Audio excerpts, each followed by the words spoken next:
on these things.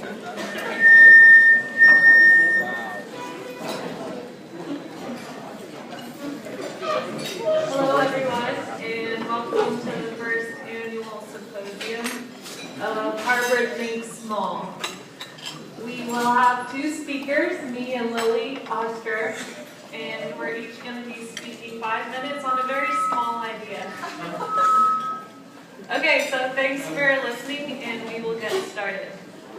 Harvard is full of people who think big and who dream big. In a way, it's the nature of this elite institution. So many of us are here because we dreamed big in high school. We applied to the best university and we got in. Same with our TFs and same with our professors.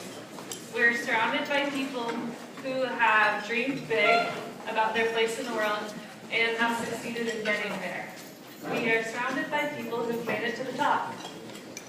Now let's backtrack to high school me. Actually, let's go back to second grade me. I won't deny that I too once had dreams of grandeur. When my teacher, Mrs. Shin, made us all go around the room and say what we wanted to be when we grew up, all the girls said they wanted to be veterinarians and all the boys said they wanted to be professional athletes. But I said I wanted to be president. And then she said, of what? And I said, of the United States. I remember planning out which election cycle I was going to be first eligible to run, 2028, and hoping that Hillary wouldn't beat me to becoming the first female president. My big dreams of making it to the top continued in high school.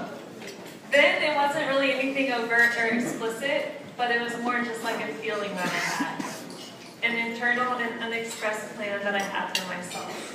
I'm going to make a difference. I'm going to be somebody. I'm going to make some changes around this little place that we call Earth. People will know me. Then I got here. I don't want to make this into a little fish in the big pond speech because that's not my main point. But here, like I said, everyone is a big dreamer and we are all almost conditioned to dream big. Events at the IOP, courses taught by world-famous professors, house list emails sent out with applications for prestigious fellowships. These are things that we encounter in our day-to-day lives that speak to the culture of thinking big that we are taught and encouraged to pursue here.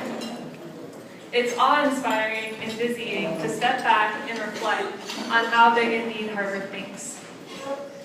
Yet, as I've been a student here, I've kind of started to feel that thinking big might not be for me. I haven't given up on my dreams of being somebody and making a difference, but I have definitely resized them. Thinking about being in charge of solving large-scale problems and making systematic changes no longer excites or inspires me on a personal level. I would no longer answer Mrs. Shin's question by saying president. After having met so many people who dream so big and so intensely that they are willing to dedicate so much of their lives, their time and their energy and their focus to actually achieving their lofty goals, after meeting people here who I think could actually be president, I know that I'm not cut out to be someone who's at the top. Because I need my 8 to 10 hours of sleep per night, come on, okay.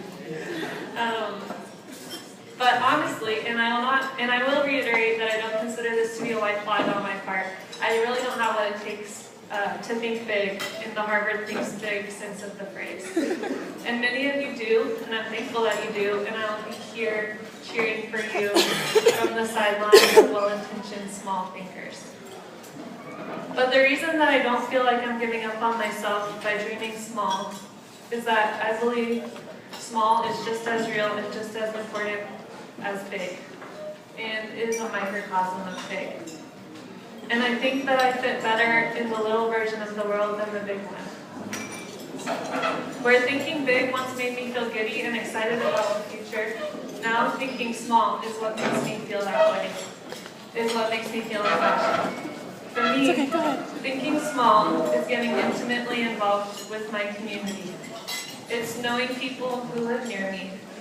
It's becoming friends with others and supporting local businesses and reading the local newspaper. It's being invested enough in my community to feel like I have a stake in what happens to it and subsequently fighting to protect and better the communities and my neighbors and myself.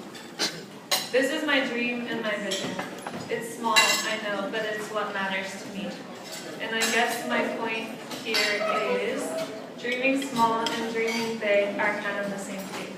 And it's quality, not quantity. So Harvard thinks small.